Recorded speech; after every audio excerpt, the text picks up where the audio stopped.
The forest was quiet that morning, too quiet. Travis noticed it the moment he stepped out of his cabin. The wind wasn't blowing, the birds weren't singing, and even the insects had gone still. Only one sound broke the silence. Rex's bark. Rex, his loyal military dog, was growling near the edge of the woods. Tail stiff, ears high. Travis had seen that look before.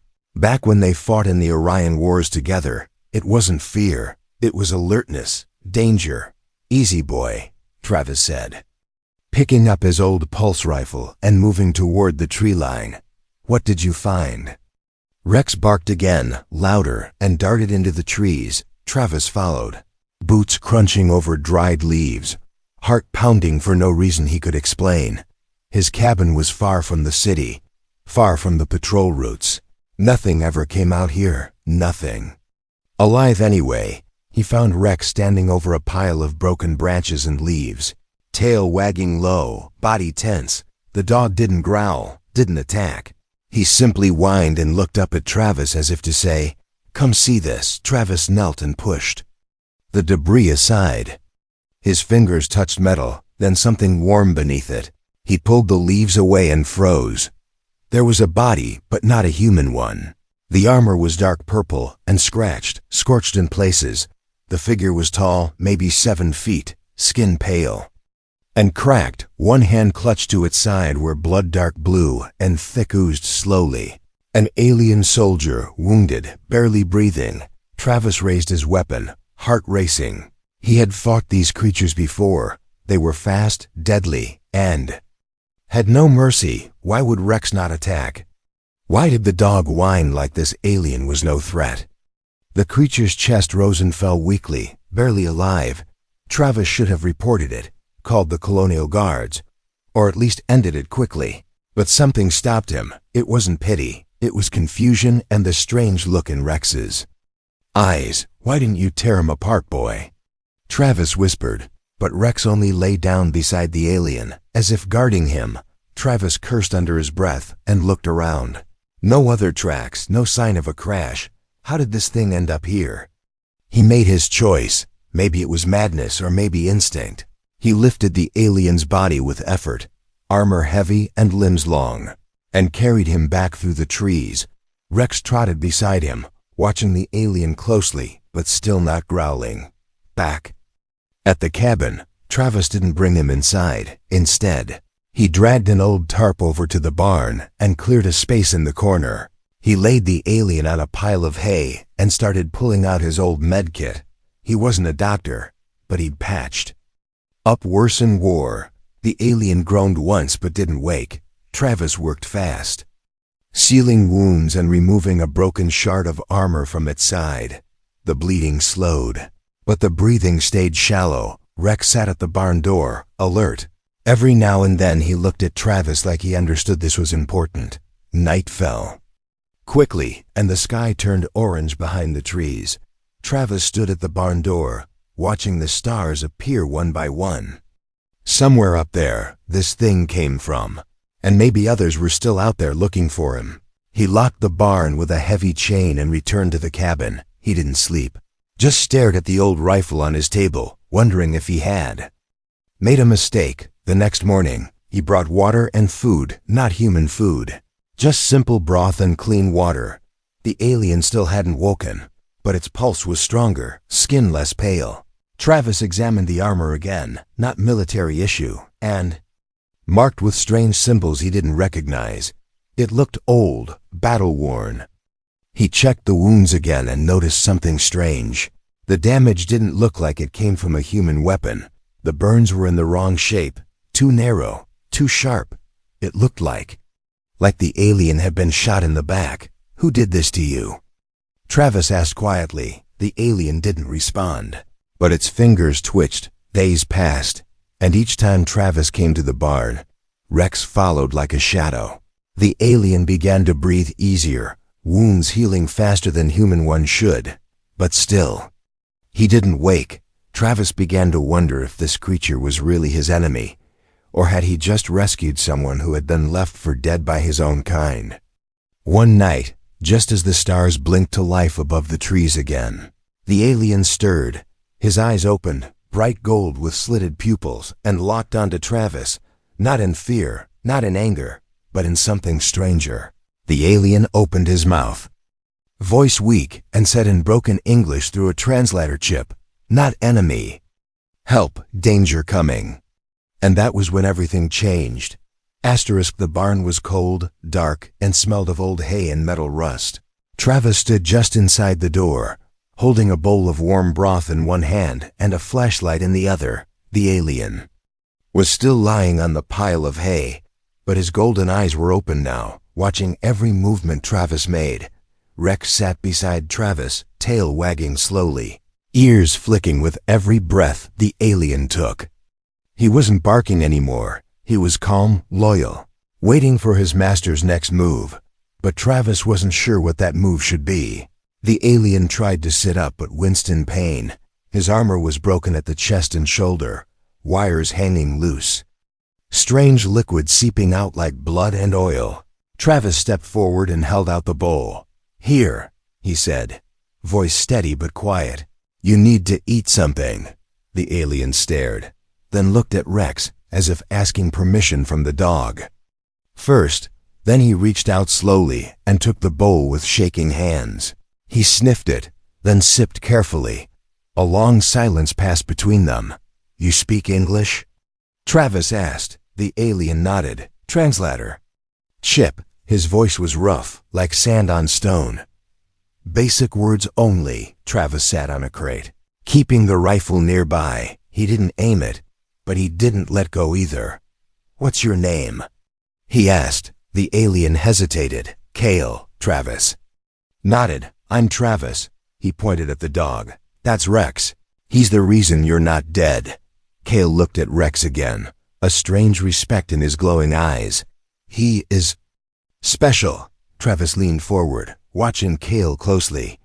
"You said something yesterday. Danger coming. What did you mean?" Kale lowered the bowl and took a deep breath. "Not easy to say," he murmured. "I was soldier." "Yes, but not. Now I ran. You deserted?" Travis asked sharply. Kale nodded slowly. "Yes, but not coward. I saw secret plan. Very bad plan, not war cleansing." Travis frowned. "Cleansing?" Kale's hands tightened. "Your world, Earth's colonies. They want to remove all, no warning, no battle, just silence. Then fire." Travis felt a chill run down his spine. He remembered rumors from his military days about how some alien factions believed humans were growing too fast, spreading too far, that one day a line would be crossed. "They think we're a threat," Travis muttered. Kale nodded. "Yes, and I tried to stop it. I warned my leaders, but they said, 'Silence me.'" Travis stood up, pacing the barn. "So they shot you, left you to die out here." Kale's voice dropped. "Yes, backshot, no honor." Travis looked at the door, then at Rex, who hadn't taken his eyes off Kale. Something deep inside Travis stirred. He had been a soldier once too.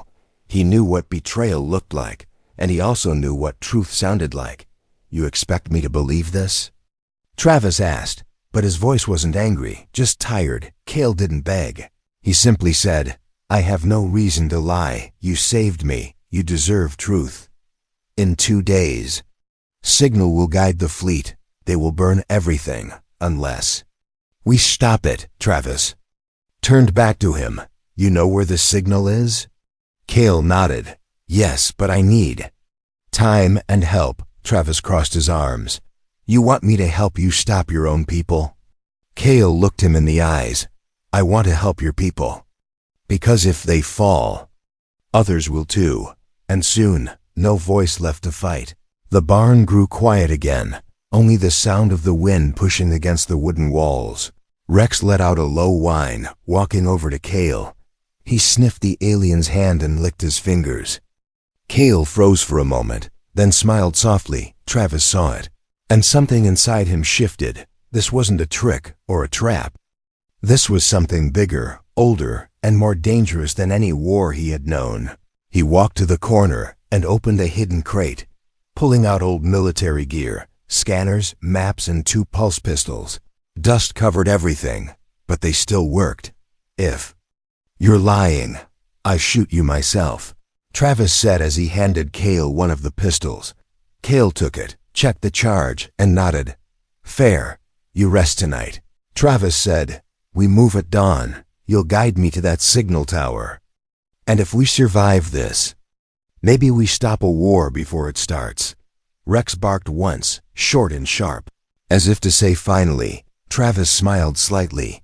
Looks like the dog agrees, he said, and in that quiet barn, with an alien soldier resting on hay and a dog between them, an unlikely team was born, not for war, but for something greater hope. The sun rose slowly, casting golden light over the trees. Travis walked across the grass with a backpack full of supplies, a pair of binoculars, and 2 energy bars. Rex followed close behind, ears alert. Cale stood by the barn door, wearing a damaged chest plate and holding the pistol Travis had given him. He looked stronger than before, but still weak. The bandages on his side were stained blue, but the bleeding had stopped. His tall frame looked strange in the soft morning light, an alien in a peaceful world, yet filled with warnings of war. You ready? Travis asked, not slowing his pace. Cale nodded. Yes, the relay tower is east, in the rocks, about 20 kilometers. That far? Travis muttered. We'll need to move fast. If you're right about the signal, we don't have much time. They moved together through the woods, staying low. Cale walked with a limp, but his steps were steady. Rex stayed between them, watching the trees, sniffing the air every few steps. For an hour they didn't speak, only the wind and rustling leaves kept them company. Finally, Travis broke the silence. You said your people planned to erase us. Why now? Cale didn't answer at first. He looked up at the sky where 3 small dots glowed faintly, ships in low orbit, watching. Because your kind is strong, he said at last. Too strong, too fast. We fear you will take what others have. We don't want war, Travis replied. Cale gave him a sideways look. Your history says otherwise. Travis sighed. Yeah, I guess it does, but we learn, we try. Cale nodded slowly. That is why I left. I believe some humans are different. Travis looked at him carefully. And your people didn't like that? Cale stopped walking, staring into the distance. I was part of something called the Clean Order. We were raised to believe in cleansing, no warning, no pain, just silence. But I saw colonies, people, families. You build, not destroy. He reached into a pouch and pulled out a small holographic chip. He activated it, and an image floated in the air. Human children playing on a colony street, laughing, running, unaware they were being watched from orbit. They wanted me to mark this colony for deletion, Cale said. But I couldn't. I sent a message. I said it was too soon, that humans had more to offer. They called me weak. Travis stared at the image. What happened next? Cale's voice grew hard. They put me on a ship heading for another mission, sighed. I needed to be retrained, but I knew. I escaped, took a pod and ran. They shot me down over your forest and left you to die, Travis said quietly. Cale deactivated the chip. Yes, they are still watching, still waiting for the signal once it's active. Your colony dies in flames. Travis checked his scanner. We're close. One more hill and we'll see the tower. As they climbed, Cale's breathing grew heavier. Travis offered him water, which Cale accepted without pride. Just need, Rex trotted ahead, tail stiff. The dog stopped at the top and barked once, short and sharp. Travis reached the ridge and froze. Below them was a tall metallic structure, hidden between rocks, camouflaged, but definitely alien tech. Small drones floated nearby, scanning the area. One of them buzzed past the hilltop, and Cale ducked low. They've upgraded security, Cale whispered. I didn't expect drones here. You sure you can get in? Travis asked. Cale studied the base of the tower. Yes, but I need 10 minutes. No mistakes. We'll buy you time, Travis said, loading his rifle. Rex, stay with him. Cale reached out and touched the dog's head gently. Thank you, he whispered. Rex barked softly, as if to say hurry up. Travis moved down the hill, sliding between rocks and bushes. He fired a distraction shot at a drone, drawing it toward him. The drone buzzed angrily, flashing red lights. Travis ducked and rolled behind cover as another drone joined the search. Meanwhile, Cale reached the base of the tower, limping badly. He touched a hidden panel and let his fingers dance across alien symbols. The door clicked open, and he disappeared inside the tower. The air was cold and humming. The core glowed red, ready to send the signal into orbit. Cale reached the control terminal and inserted his ID chip. The screen flickered, then showed an access denied message. No, Cale hissed. They locked me out. He pulled out a second chip, one he had stolen from his commander, and forced it into the port. Alarms rang inside the chamber, but the override screen turned green. Back outside, Travis was pinned behind a rock, his rifle low on charge. The drones circled overhead, but hadn't spotted Cale. One of them suddenly turned and flew toward the tower. Sensing a breach inside, Cale shouted, "1 minute more." Rex barked again, loud and urgent. The core began to flicker. Cale reached out and pressed his hand against the panel, whispering something in his own language. The signal lines dimmed, the tower powered down, and a red light turned green. Signal blocked. Outside, the drones stopped midair, then shut down one by one, crashing to the ground like broken toys. Travis stood up slowly, blinking. Did he do it? He asked. Cale stepped out of the tower, blood leaking from his side again. Yes, he said weakly. But they will know. They will send more. Travis caught him before he collapsed. Rex barked once more, then licked Cale's hand. The silent truth had been told, and now the real war had begun. The night sky above the colony shimmered with stars, peaceful and still. But Travis stood on his cabin roof, binoculars pressed to his eyes. His heart pounded as he counted the glowing specks slowly moving across the sky ships, alien ships. They're here, he whispered. Cale sat by the fire near the barn, one hand over his wounded side. He had stopped bleeding, but his strength was low. The signal tower was destroyed. Yes, but the fleet was already too close. Their commanders would notice the silence, and they would come to check, or worse, attack. Rex paced between them, growling. Every few minutes, sensing what was coming. The wind carried the scent of something unnatural, ozone and heat, like the sky itself was preparing to burn. They're scanning, Cale said, voice low, looking for the relay signal. When they find nothing, they'll assume sabotage, which means they're not going to knock on the door and ask nicely. Travis muttered. Cale nodded. They will strike first. Travis stepped off the roof and grabbed his old gear. Armor scratched from years of war, pulse rifle humming with a weak charge. He tossed his sidearm to Cale, who caught it clumsily but checked it like a soldier. I thought I was done with this life, Travis said. Now I'm standing next to an alien I should hate, waiting for his people to blow up my home. Cale looked at him, calm and steady.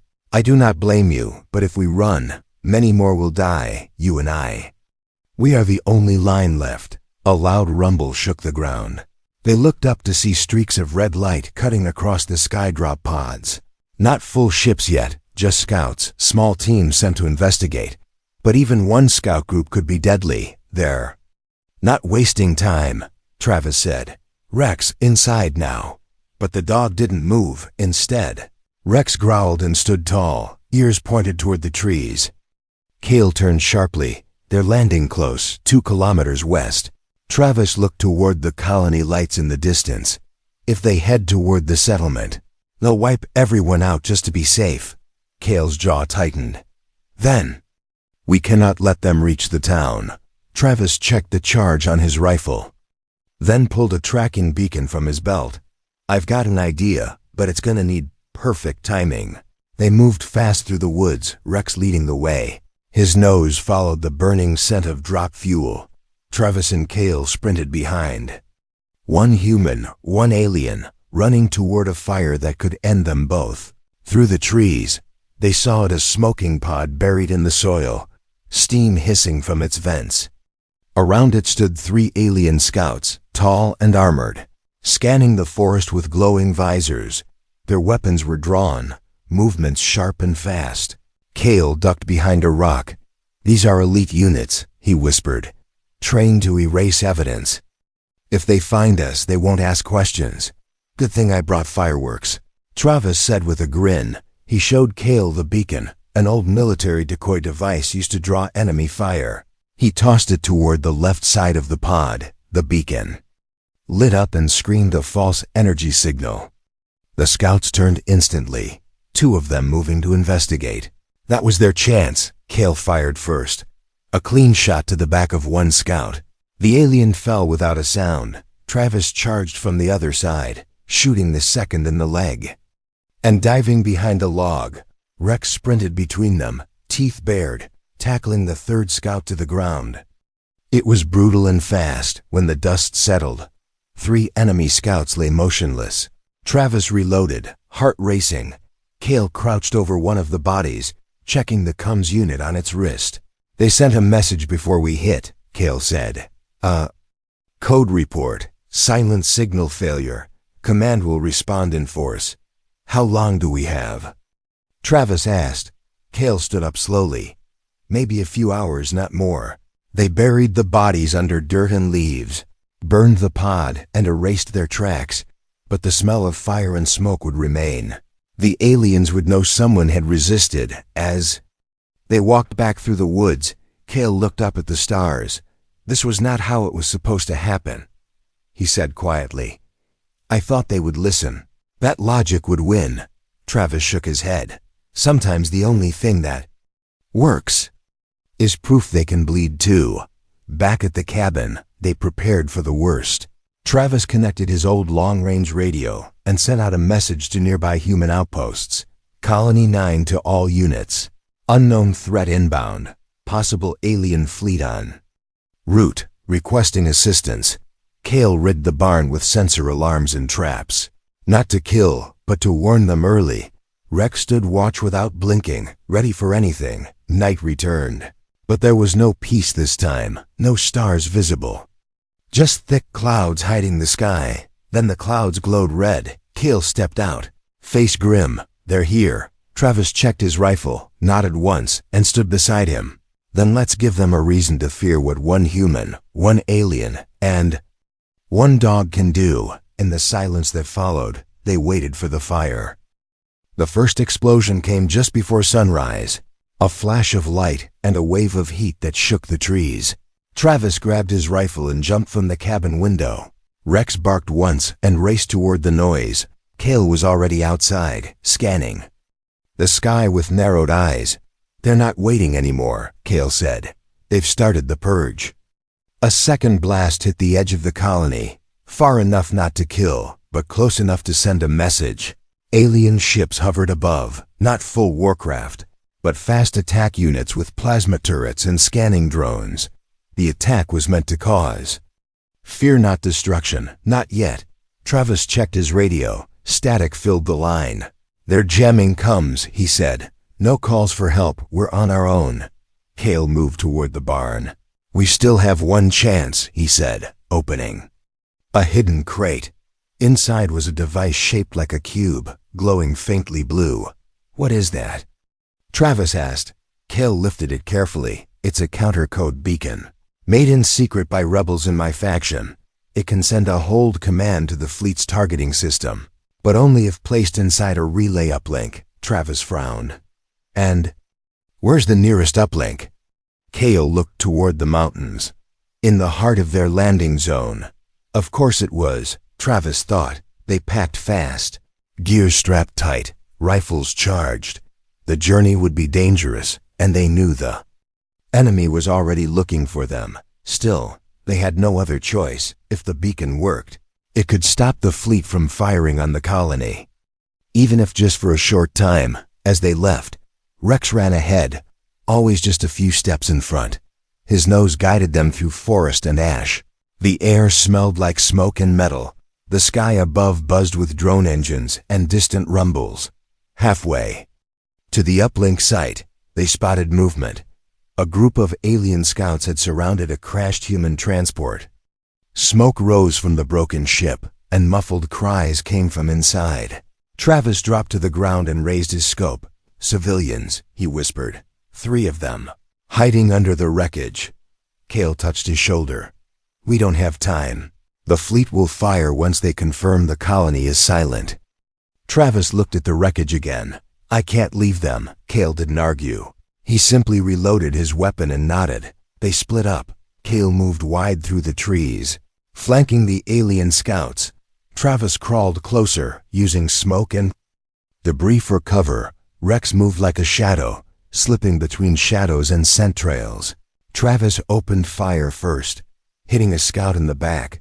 The others turned quickly, returning fire. Cale struck from the side, taking down 2 more. Rex lunged and tackled a 4th, keeping it busy while Travis helped the civilians out of the wreck. An older man, a woman, and a teenage boy, all terrified but alive. "Run northeast, follow the creek," Travis shouted. "Don't stop until you reach the ridge." They didn't ask questions, just ran. Cale covered their retreat with quick shots, even as plasma bolts sizzled past his head. One enemy dropped a beacon just before falling an alarm, a signal to the fleet. Cale's eyes widened. "We must go now." Travis didn't ask why. He grabbed the beacon device from Cale's bag and nodded. "Lead the way." They moved fast, jumping over fallen logs, climbing rocks. Rex kept them on the safest path, always sensing where the enemy had passed. The uplink tower came into view, tall, metallic, pulsing with red energy. And around it stood 10 elite soldiers, fully armored, weapons charged. Cale crouched low, breathing hard. "Too many." Travis looked at the terrain, then at the tower. "We need a distraction." Cale shook his head. "No time, we rush in." "That's a good way to die," Travis said. But Cale was already on the move. Cale charged toward the soldiers, not firing, just running straight, drawing all their attention. Rex barked wildly and followed, biting at their heels, forcing the group to split. Travis took the chance and sprinted to the tower, climbing the back ladder while shots rang through the air at the top. Travis shoved the beacon into the uplink slot. The device hummed, flashed blue, then red, then green. He slammed the confirm button. For a second, everything stopped. The uplink pulsed a new signal into the sky, a temporary pause command, one that would confuse the fleet above and delay their final order. But it came with a cost. From the base of the tower, Cale fell to one knee, hit by a plasma round in the side. Rex howled and lunged at the attacker, ripping into armor. Travis looked down and screamed, "Cale, get out of there." Cale looked up, blood dripping from his mouth, and smiled weakly. "Worth it," he said. Travis leapt down, fired at the last enemy soldier, and dragged Cale behind the tower wall. Rex whined and licked Cale's face. Cale coughed but stayed awake. "The fleet," he whispered. "They will hesitate now. You must warn your people. Finish what we started." Travis gritted his teeth, eyes burning. "You're not dying here. Not after everything." The sky above them flickered, the red lights of the fleet turning yellow, a signal of delay, confusion, hesitation. The war hadn't ended, but for the first time, it had paused, and all because the enemy chose to fight for humanity. Smoke rose from the broken uplink tower. Cale leaned against the wall, blood soaking through the torn fabric at his side. Travis pressed a hand against the wound, trying to stop the bleeding. But the alien skin was too thin now, too cold. "You stay with me," Travis said firmly. "You're not checking out yet." Cale's breathing was slow, weak, but his eyes were still full of fire. "The signal went through," he whispered. That was enough. Above them, the sky had changed. The massive ships that had loomed like shadows now floated in silence, lights blinking slowly in confusion. The override command had reached them, telling their system something was wrong, something unexpected, and to wait. Rex stood at the edge of the rocks, growling low, watching the distant sky. His fur was singed, a long burn across his leg, but he didn't make a sound of pain. He was watching for more enemies ready if they came. Travis wrapped Cale's side with one of his old shirts, pressing it tight. "You saved this colony," he said. "You stopped a war. Or at least delayed it." Cale smiled weakly. "A delay can save a future." But they weren't safe yet. The beacon's pause signal wouldn't last forever. Soon the fleet would start asking questions, trying to contact their ground teams, and when they received no answer, they might attack anyway. Travis activated his emergency flare, shooting a blue beam into the sky. "That should call the local outposts," he said. "If anyone's still out there." Cale grabbed his arm. "They will come fast to finish what they started." Travis nodded. "Let them try." He lifted Cale onto his shoulder, staggering under the weight. "Rex, cover us." They moved down the rocks, slowly and painfully, every step sending pain through Cale's body. But he never complained. Rex trotted beside them, ears turning at every sound, tail stiff like a blade. They reached the tree line and kept moving. Travis used every shortcut he remembered from his scout days, small paths only hunters knew. But even so, the trip was long. Cale drifted in and out of consciousness, whispering things in his own language, memories perhaps, or prayers, as night fell. The sky glowed again, this time with lights not from the enemy, but from Earth's own fleet. Human dropships pierced the clouds and landed with force near the colony ridge. Soldiers poured out, armed and alert. Travis waved his arms. "Don't shoot, friendly," he shouted. "We have a wounded one alien, but on our side." The soldiers aimed their rifles but held fire. One stepped forward, a woman with a captain's badge. "Who are you?" "Travis Halle," he replied. "Former Unit 47. This is Cale. He stopped the alien purge order. He saved the colony." The captain looked unsure, but then she saw Rex standing beside Cale. Growling at any soldier who stepped too close, she lowered her weapon. "Get him medical attention." Now, they carried Cale to a field hospital set up on the hill. Medics scanned his body, speaking in short bursts. "Internal damage, blood loss, cracked ribcage," one said. "But he's stable for now." Travis sat beside the cot, watching machines beep and flicker. Cale's face was calm now, like someone who had finally let go of a burden. One of the officers came up. "The fleet's command ship is still circling above," he said. "No attack yet, but no response either." "They're confused," Travis replied. "Let's keep it that way." Later that night, Cale woke again. He looked at the stars through the hospital window. "They will not understand," he said softly. "They will see me as a traitor." "Maybe," Travis replied. "But we'll make sure they hear your story." Cale turned his head, eyes meeting his. "You believed me when you had no reason to. You barked first," Travis said, grinning and pointing at Rex. "Blame the dog." Rex wagged his tail but didn't smile. He just rested his head on Cale's bed, guarding him like always. By morning, a signal came from space. It wasn't a threat, but a message, a new code. From someone high in the alien command, wanting to speak, to negotiate. Not with weapons, but with words. Cale read the message on the terminal. "My old commander," he whispered. "They saw what I did. They want to know why." Travis stood next to him, arms crossed. "Then let's tell them. Let them hear the truth, not from humans, but from one of their own." The medics installed a translator system, linked to the human comms array, and Cale sent the message. "This is Cale of the Clean Order. I disobeyed the command to cleanse because I found something greater in the humans. Mercy, courage, and a will to protect. I am not your enemy, and neither are they." A long silence followed, then a response, simple but powerful. "We are listening." The war had not ended, but something stronger had begun understanding, and it all started because a dog barked at a pile of leaves, and his human decided not to pull the trigger. 2 weeks had passed since the skies stopped burning. The alien fleet still hovered above the planet, watching, waiting, but they had not fired. Not since Kale's signal. Not since the uplink tower had gone dark. The colony had survived. Not by strength, not by weapons, but by choice. A human's mercy, a dog's loyalty, and an alien's courage to betray his own kind.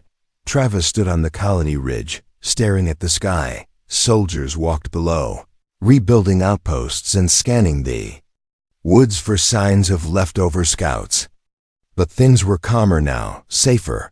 The threat had not vanished, but it had paused behind him. The main building had been turned into a command center, buzzing with both human officers and alien delegates. The first talks in history between Kale's people and the Earth Coalition were happening under one roof, and Kale was alive. He sat inside the medical bay, weak but healing, wrapped in human cloth. Not armor. His body was scarred, but his spirit had grown stronger. He had sent more messages to the alien fleet, each one full of truth, not begging, not pleading, just honesty. At first, they were ignored. Then they were studied, and finally answered. A small ship landed 3 days ago, silver and clean, marked with the crest of the higher command from Kale's world. Out came a single representative, tall, armored, with silver eyes and a calm voice. She listened to Kale's words, watched his wounds, and stayed for the first negotiation. Now, a fragile bridge was being built between enemies once divided by fear. Rex lay beside Kale's bed, quiet, tail flicking every few seconds. The dog had become a symbol in both human and alien media. Images of him standing beside Kale had gone viral across the networks. Some called him the dog of peace, others simply the one who barked first. Kale placed a gentle hand on Rex's back. "You were the first to see I was not a threat," he said softly. "Even before your kind did." Rex licked his hand and let out a soft sigh. Travis entered the room, still wearing his old armor, scuffed and patched. He handed Kale a datapad. "They want you to speak at the ceremony." Kale raised a brow. "What ceremony?" Travis grinned. "The peace accord. Your people and ours are signing a non-aggression pact. No more silent strikes, no more secret wars." Kale took the pad slowly. "Do they really trust us?" Travis shrugged. "Not all of them, but some do, and that's enough for now." Later that day, a platform was raised in the colony's center. Soldiers, workers, and civilians gathered. Many aliens came too, some in armor, others in light robes, cautiously standing side by side with humans. Travis stepped up first, gave a short speech. "We were ready for war, but instead, we got a warning. We were ready to shoot, but instead, we listened. And we're still here because of it." Kale was wheeled onto the stage. Weak but proud, he looked over the crowd, then to the stars, and finally at Rex, who stood at the foot of the stage like a guardian. He spoke slowly, carefully, his voice amplified. "My name is Kale. I was once part of a system that erased civilizations without question. I believed in silence, but a dog barked, and a human chose not to shoot. And in that moment, I saw something we were blind to. The value of life we did not understand." The crowd was silent, listening. Even the wind held its breath. Kale continued. "I do not ask for trust, only a chance to earn it. The galaxy is wide, full of fear and pride. But perhaps today, we take one step away from both." Applause rose slowly, then louder, until the whole colony echoed with it. Travis helped Kale down from the stage, and they stood together in the clearing, watching humans shake hands with aliens for the first time in history. That night, under a calm sky, Travis sat by the fire outside his cabin. Rex lay beside him, chewing on an old boot. Kale rested nearby, sipping warm tea made from earth herbs. The stars blinked gently, not with fire this time but with quiet hope. "Do you think this peace will last?" Kale asked. Travis looked up. "Depends. On what?" Kale asked. Travis smiled. "On whether more people listen to their dogs." They both laughed, not like warriors, not like enemies, but like two souls who had seen enough war and wanted something different. Somewhere in orbit, the alien fleet remained, but one by one, Their ships began to turn, heading home, not to regroup, but to rethink. And down on the quiet colony, a human, a dog, and a former enemy watched the stars together for the first time in a long while. The galaxy breathed easy.